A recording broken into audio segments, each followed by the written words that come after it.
All right, welcome to the Tuesday lecture for MC 201. This is newspapers and digital news. Current concerns, established news norms, and the future of the industry. That's the best way I can summarize what's a pretty expansive chapter on the changing face of newspapers and digital journalism. This is not sort of the 150-page textbook that I could write on the topic. I did my dissertation on changing forms of journalism and how news organizations respond to changing technologies. Wasn't going to give you the full, or even a summary of the dissertation here. Instead, we're just going to cover in about 6 slides, maybe 10 or 15 different topics, and I'll highlight which ones I think are real essential for you to know. But this is, put later on in the course of the semester because I think it's in some ways more fun to talk about all the other types of media, but also to differentiate news media from everything else. And so it's not that it's not as important. Journalism, in the mass comm department, a lot of the awards that we have to give are actually for journalism students, and it's relatively difficult to interest people in the medium, in that aspect of the media right now because the jobs are changing. If you want to go to work specifically for a newspaper, you're probably not going to find a lot of opportunities, and they're probably going to be for people with a wide variety of skills. Just at the end of, like, an individual person, they're going to want you to be able to, shoot photos and shoot video and edit and do all these other things. And so, the actual job has changed, but there are plenty of journalism-related positions out there in the world, and new types of digital media organizations being formed all the time. And so, obviously, I would like to teach more journalism classes in the mass communication department and develop more robust offerings. But we have to do everything else at the same time. We have to evolve. We have to help our own curriculum to evolve at the same time that the industry is changing. So, from my perspective, teaching at SIUE and having a background as a broadcast journalist, this is as important as it gets. But we're going to put it here kind of towards the end of the semester, so you can kind of see what other influences are out there affecting and influencing what people think about the world. You're already kind of familiar with some of the key theories, including framing, that the way news organizations frame stories can influence how people think about them, and agenda setting, how news organizations talk about news topics and in what order they prioritize them. That can be salient. It can enter into the public consciousness. So what's left after tossing out some theory and after talking about several other mass media types and outlets is just to talk about news and what it could be and what it's what the norms of it are and where it's headed in the future. So that's what we try to do. That's what I'm trying to do with this chapter and with this presentation.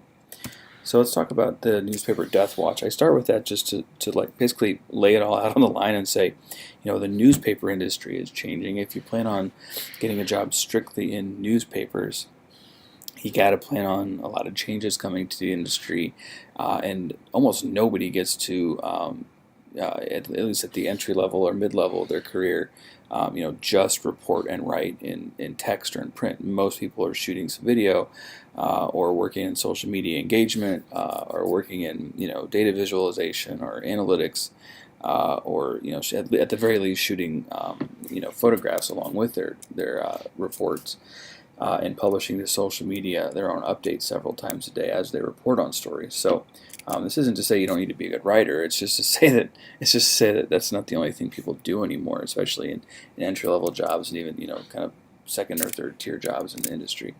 So I start with newspaper death watch to remind people that there are major metropolitan daily newspapers closing, and to reiterate, if I haven't said it enough already, that newspapers for the longest time they weren't just the first mass medium, but they're kind of the source of where a lot of other mass media get their ideas.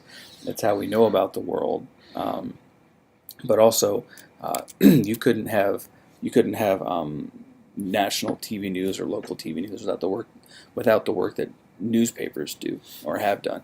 They tend to have the biggest news organizations and the biggest newsrooms. It's very common in the different TV news markets where I worked for there to be about as many journalists at one newspaper as there were at the sort of 3 or 4 TV stations in the community. Newspapers built out beat structures where journalists would report on the same topic over weeks and months to get to know the key sources and get to know the key issues and people in neighborhoods affected by different topics. And so, generally speaking, local television news wasn't built that way. It was built for general assignment reporting. A general assignment reporter shows up, gets an assignment, goes and covers education one day, crime the next day, politics the next day, business the next day. You might be covering a couple of different stories in the same day in completely different genres. And so the good thing about that is, you get versatile storytellers and people taking their kind of, particular storytelling techniques, and you get video cameras that are immersed in situations. So broadcast serves its purpose, and also ready with a live truck to go cover breaking news wherever it happens. And CNN made history by being able to go anywhere in the world just about with a camera and bring through satellite technology news stories into people's living rooms. But newspapers, in small numbers, are closing, and 15 is not a huge number over the past decade. But when they're gone, and they leave a big hole in the community. And there's a difference between the information that people get from entertainment media and the sort of shared understanding and shared story about what's going on in the community that you get from a news organization. Newspapers try to tell the truth. They purport to tell the truth, and the way that they tell you that they're telling the truth is through the use of these different truth strategies. And I'll come to those in a second. Those are under the news norms.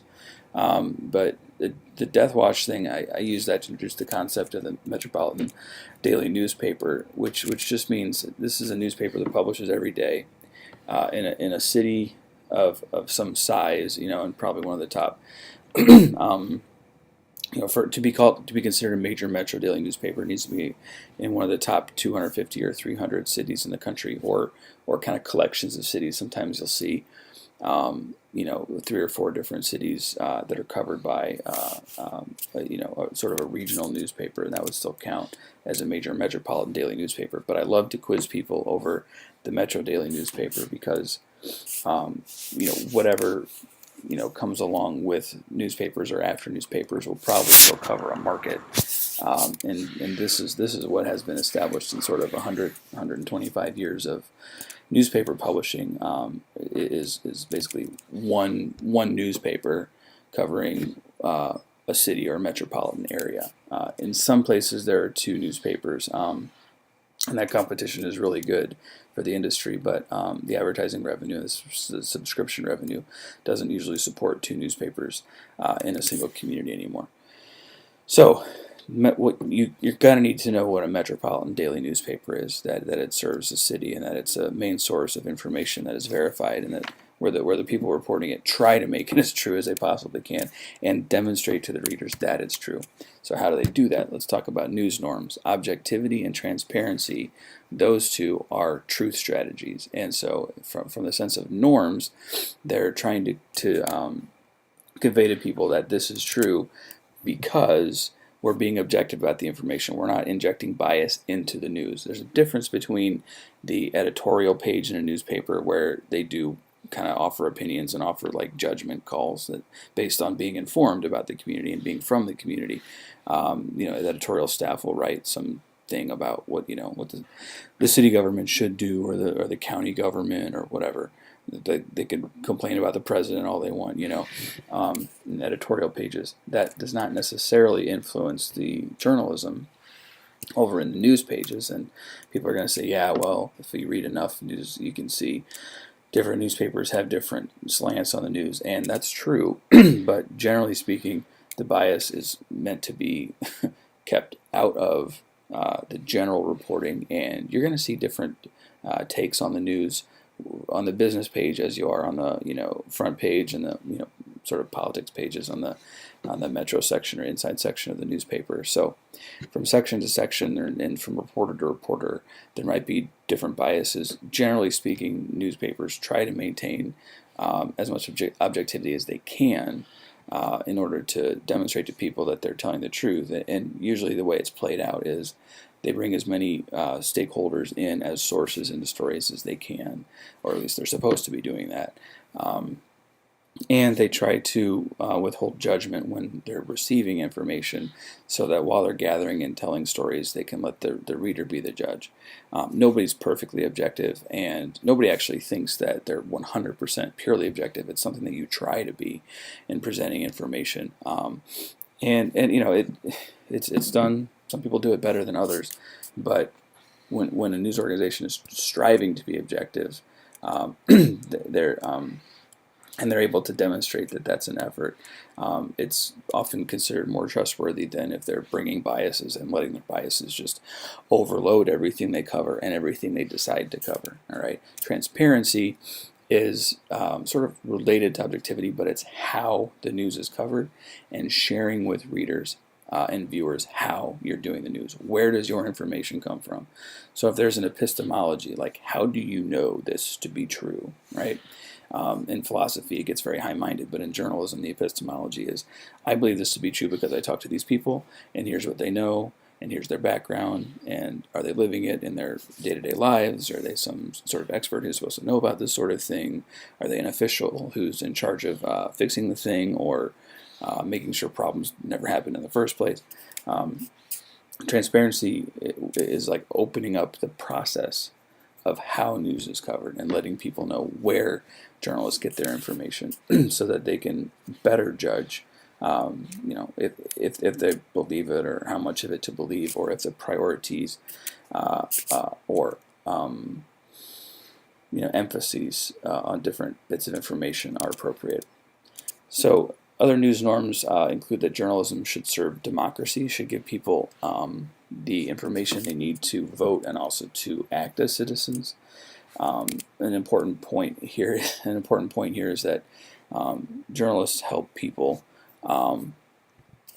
to hold their elected officials to account. It's not just, are we going to vote for this person in a year, or in you know the next major election, you know, every 2 or 4 or 6 years or something like that. It also has to do with people who are currently holding office, trying to hold them accountable, and if they're corrupt, letting people know that. Separation of church and state is referencing within news organizations. There used to be this nice barrier, I would call it nice and important, a barrier between where the advertising money came from and how the journalists worked. But that kind of meant that journalists could become sort of arrogant and say, we don't care about the money, we don't care how this thing is funded. Yet you don't want advertisers to influence your coverage, who you talk to, or how you cover stories, but you do kind of need to care about the audience and what they're interested in. And what advertisers want to do is reach audiences. So journalists, by kind of having a curtain instead of a wall between church and state, that doesn't necessarily mean they're letting advertisers tell them what to do or what they can or can't cover. It usually means that they're allowing themselves to care about what audiences want to know and to put that first before what they think audiences need to know. That's not always a great thing, but it's definitely something a lot of journalists have major concerns about. Sort of this concern all of a sudden for where the money is coming from. But on the other hand, it's not as bad as a lot of old school journalists might make it out to be, in my opinion, to know what the audience cares about and to know where the money is coming from, and to treat advertisers like they're part of the community rather than like this horrible source of dirty money or something like that. That might actually be off-putting. And if you treat everybody like their money is dirty, it might actually make it harder for you to look at who's truly corrupt and who's just selling stuff in your community. So I may be a little bit naive about this, or a little bit biased, because I believe in entrepreneurial journalism and in innovative journalism, and a lot of times it means you're going out and building audiences and finding out what they're concerned about, and seeking either sponsors for the type of news you want to cover, or seeking advertisement just to start to try to make a news organization sustainable. But if journalists care about audiences enough to deliver a good enough product that they keep getting paid, that the organization keeps getting paid by advertisers. That's not a bad thing. The monopoly over information is gone. And so with that, you lose some of the freedom to cover stories exactly how you want to, whenever you want to. But journalism organizations sometimes were still influenced by major advertisers, even when there was the separation of church and state. And the sort of monopoly model of communication also had a deleterious side effect that a lot of journalists became arrogant. All right, cable news bias and polarization. So I'm not spending a whole ton of time in this chapter talking about broadcast journalism, but I did want to talk about cable news and bias, and how in particular cable television news organizations don't pretend to be objective. They might say they are, but in their actual coverage, they're definitely picking point of view in terms of what stories they cover and how they cover those stories. And that can create an echo chamber. And I'm differentiating the cable TV news echo chamber, where you just go to listen to your own point of view shouted back at you from the TV screen, and filter bubbles. A filter bubble is what's created with social media, where algorithms will actually filter the information that comes to you based on who you've interacted with before and what content you've interacted with before. And so pretty quickly it kind of determines if you're more liberal or more conservative. And if you're more conservative, it'll serve you, more news from more conservative sites. You'll tend to follow them on on Twitter or on Facebook anyways. And you'll associate more with people who have the same views as you. And then the algorithms, because Facebook is designed to make you spend more time on Facebook, not to become a better informed citizen, will just give you more conservative news or more liberal news, and more conversations with more liberal or more conservative people, depending on what your interests are. And so that becomes a filter bubble. It is filtering out the things you don't want to hear, right? And it's letting you kind of ignore other points of view. And it's not to say that you're not aware of what the so-called other side thinks. It's just to say maybe you're not engaging with people and talking about where there might be common ground. And it's the problem with both the echo chamber and filter bubble is it's really hard to find out if we agree on 80% of a topic and we're just fighting about this little 20% out on the outside, or if we only agree on like 20% and the disagreement is 80% of the matter at hand, right? If you laid out 10 topics underneath of a major issue, maybe you agree about 8 of them with the person on the left. Maybe you only agree with them about two of those things, 20% of the issue. It's kind of hard to tell that when everything gets shuffled into one side or the other. So the thing that I would quiz about is probably the filter bubble. I think it's interesting what social media does in terms of predetermining what you're even aware of, and pushing people together because it makes you spend more time and keeps you addicted to Facebook and Twitter as platforms. But what you're missing is hearing from other points of view. And it's pretty rare to see people kind of inform each other and learn on social media platforms. It's much more common just to see people start fighting each other in Facebook comments, right? What we lose then is a shared narrative, and this is a common theme running throughout the whole this whole chapter. You lose a shared narrative when people enter echo chambers or when they're given filter bubbles by social media.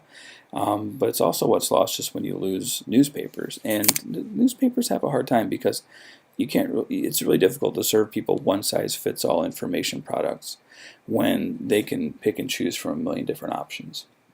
Newspapers are trying to sell people, one front page, one metro page, one business page, one sports page, and people experience life. You don't experience life as a one size fits all. You're like, I want to know a lot about entertainment and a lot about the Cardinals and the Blues, and not as much about the NFL anymore. And and you can create sort of your own news experience just by who you follow on Twitter and what you read from the vast available information out there, and not have to pay the Post-Dispatch to give you a one-size-fits-all product all the time.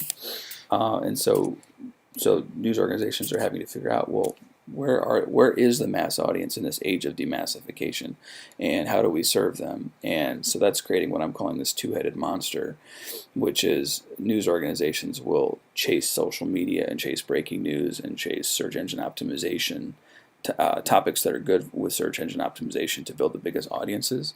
And that's one head, and then the other head is like the public service journalism, the responsible investigative journalism, and to some extent beat journalism. That this is the stuff people need, and then they kind of either have to have journalists of two minds who can do both things, or more likely they're going to split news organizations into the sort of social media people and then the sort of investigative media people, and then we might lose the sort of traditional beat journalism structure, kind of the long term associating with people covering things even if they're not super interesting for the day, but because over the months you might encounter some story where you need this background information that we can kind of lose out on that as news organizations have to worry about paying bills and becoming that two-headed monster. But I definitely think that the most important thing from that slide, besides the filter bubble, is through social media, is the loss of shared narrative. If we can't even agree on how to tell a story about what's going on in our country right now or in our cities, if we can't even agree just on what the facts that we are going to debate are, if we can't even agree, because we're never going to agree on points of view about facts, but if we can't even agree about what the facts are, that can lead to a real breakdown in institutions. Importance of journalism, I've already touched on this. Beat journalism is really important. Getting topics covered in depth by journalists who spend a lot of time covering the same topic is basically beat journalism. You might be on the politics beat, or you might be on the health beat, and then you would know everybody at just about everybody at all the major hospitals in St. Louis or something like that. We're losing out on that because that's a relatively expensive way of doing journalism, and it's not clear how we're going to be able to get that back under current revenue models. Intermediate agenda setting is something I'm putting in there to remind people, when they say, well, there's 4 local TV news stations that broadcast news, at least 4, channel 2, 4, 5, and 11 that broadcast news every day in St. Louis.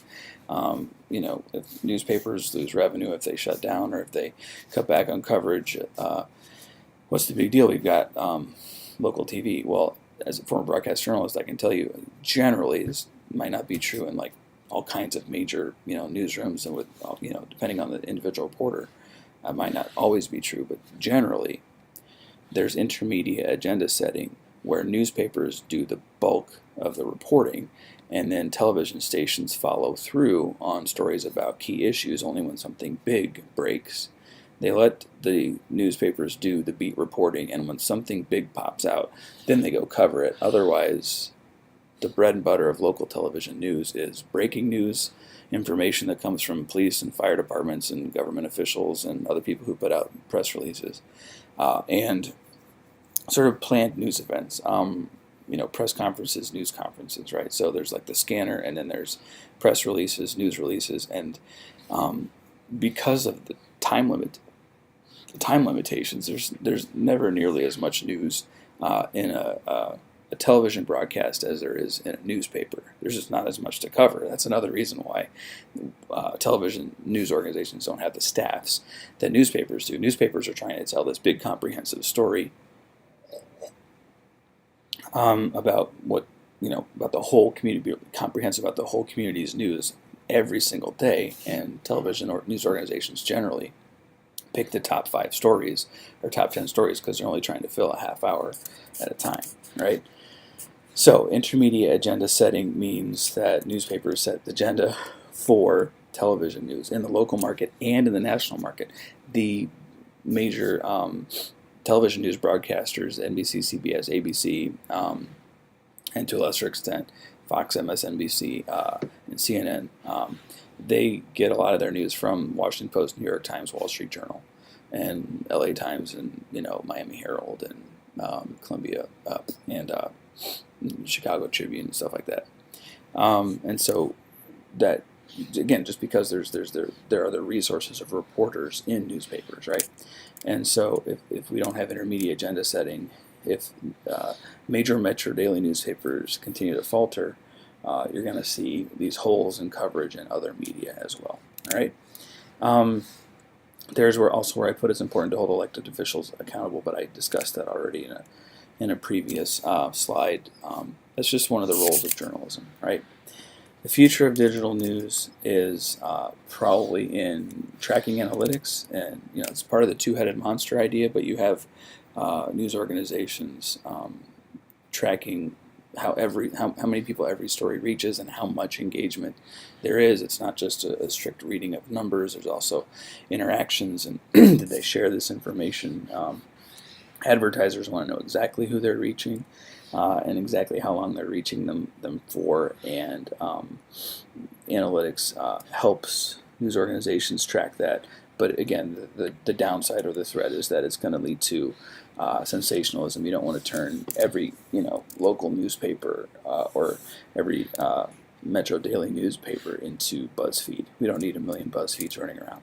We need people to cover breaking news, yes, and interesting news, yes, and to draw web traffic to get enough advertising to stay afloat, yes, but also to cover key beats, key meetings, key developments in business and politics in the region, and we need them to cover investigative news and to hold government officials accountable for how they spend our money, and to watch out for corporate malfeasance, and there's all kinds of things corporations can do in terms of pollution or other bad actions that we've got to keep track of, right? So the future of digital news will be using analytics, but hopefully not relying solely on analytics as their purpose for doing news stories.